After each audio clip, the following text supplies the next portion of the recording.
Hello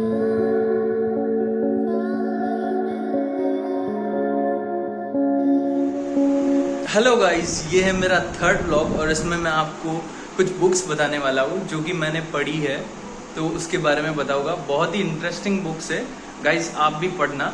सबसे पहली वाली जो मैं बुक्स बताने जा रहा हूँ आपको,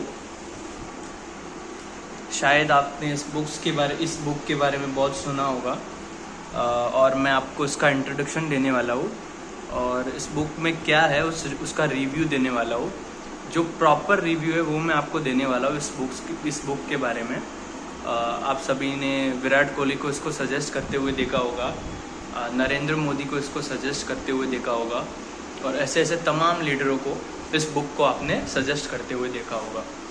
तो मैं जो कि नॉर्मली मैं डेली रूटीन में, आपको पता ही है, मेडिकल वगैरह में जाता हूँ वगैरह, तो मैंने इस बुक के बारे में क्या सोचा और मैं क्या ग्रैब कर पाया और इस बुक में क्या क्या है, तो उसका इंट्रो मैं आपको आज देने वाला हूँ।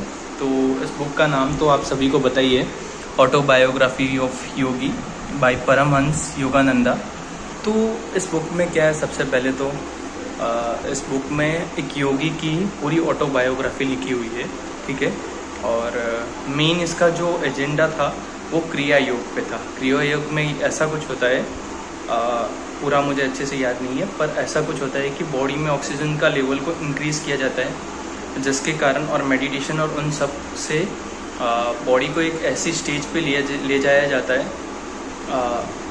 जहाँ हम एनलाइटेड हो जाते हो। तो उसके बारे में मेन इसका पर्पज़ है, बट जो मेन चीज़ें हैं बुक की वो मैं आपको बताऊँगा, ठीक है। तो जैसे सबसे पहले इस बुक में ये दिया गया है कि कैसे इसकी लाइफ कनेक्टेड होती है स्पिरिचुअलिटी से।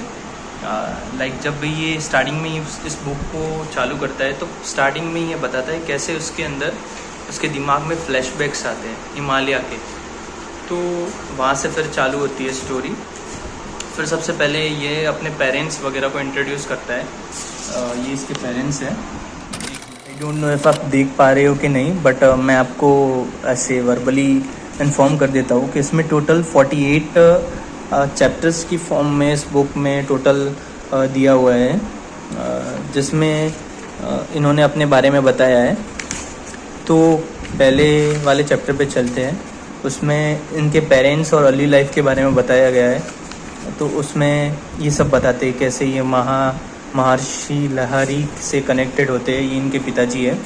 तो एक चीज़ मैंने देखा, ये लोग एक अच्छे बैकग्राउंड से बिलोंग करते थे। तो ये भी एक है कि इनको टाइम मिल गया था, और ये 4 भाई थे और 4 बहनें थी। और उसके बाद ये इंट्रोड्यूस करते हैं अपने आप को, अपनी मदर को इंट्रोड्यूस करते हैं, और कैसे उनकी मदर और उनके पिताजी के बीच में रिश्ता था, और कैसे स्ट्रिक्ट थे उनके पिताजी, और कैसे वो महर्षि लाहिरी से मिले। उसके बाद ये उनकी मदर की डेथ के बारे में बताते हैं।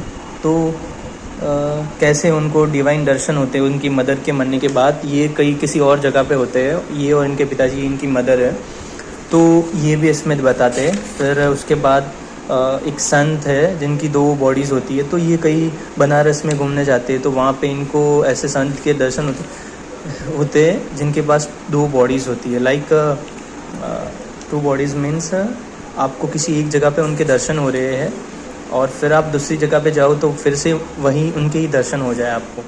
इस बुक की बहुत सारी चीज़ें हमें ऐसे अनबिलीवेबल लगती है।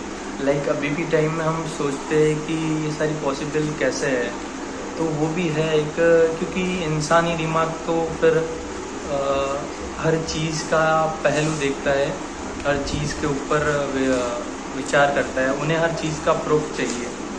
तो इसलिए ये बुक मैंने पढ़ी, बट कहीं ना कहीं ऐसी चीज़ें हैं जो कि दिमाग के परे है,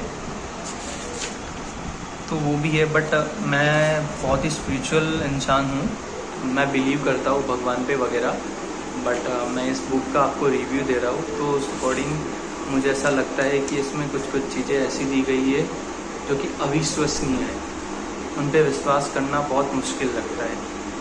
बट मैंने ये बुक पढ़ी। इस बुक में जब आप इंटरेस्ट से पढ़ोगे तो आपको ऐसे फील होगा लाइक पुराने टाइम में कैसे होम्स वगैरह कैसे वो जा रहे, पूरा आप अंदर उसमें चले जाओगे, वो सारी चीज़ों से कनेक्ट हो पाओगे कि कैसे चल के जा रहे हिमालय वगैरह एकदम।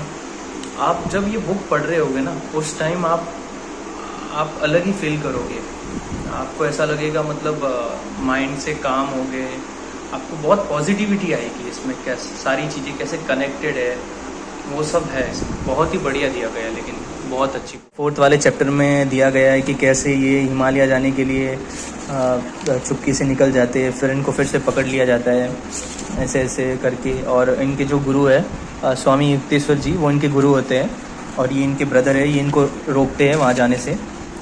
उन्हें लगता है कि ये 2 दिन में भाग के आ जाएगा।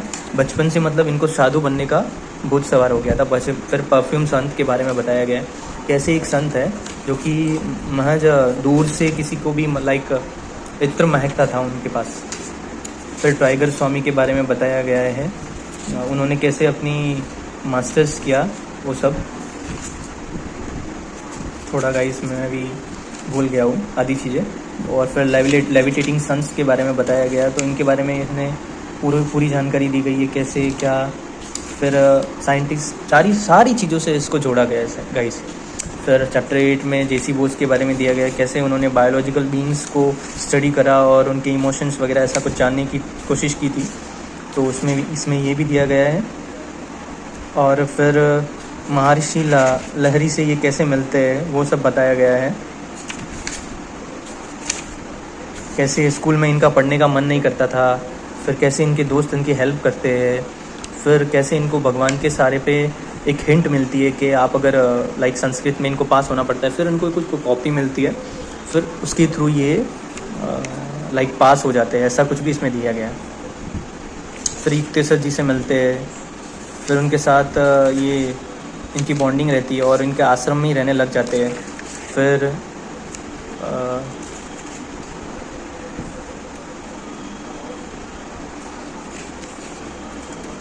वृंदावन जाते हैं वगैरह, ये पूरा एकदम दिया हुआ है कैसे क्या होता है।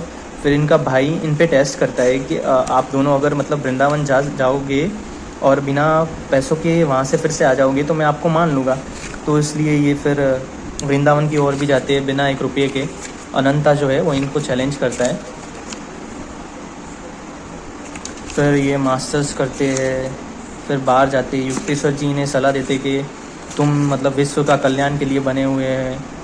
फिर ये बाहर भी जाते हैं, बाहर किसी संत से मिलते हैं जो कि भूखे रहते हैं। एक नाम है, 1 मिनट। ये बुक बहुत इंटरेस्टिंग है, आप पढ़ोगे तो आपको बहुत इंटरेस्ट आएगा। आप डीप इसमें जैसे ही डीप स्टडी करोगे तो आपको इस बुक में बहुत इंटरेस्ट आएगा। वो वाला एक स्टैंजा कह सके या चैप्टर कह सके, वो वाला ये है कि जब ये हिमालय की ओर जाते हैं और जब इनको वो सोने के महल मिलते हैं, ऐसा सब उसमें बताया गया है। कैसे इनको फिर से उसी जगह पे लाया जाता है, कैसे इनका वो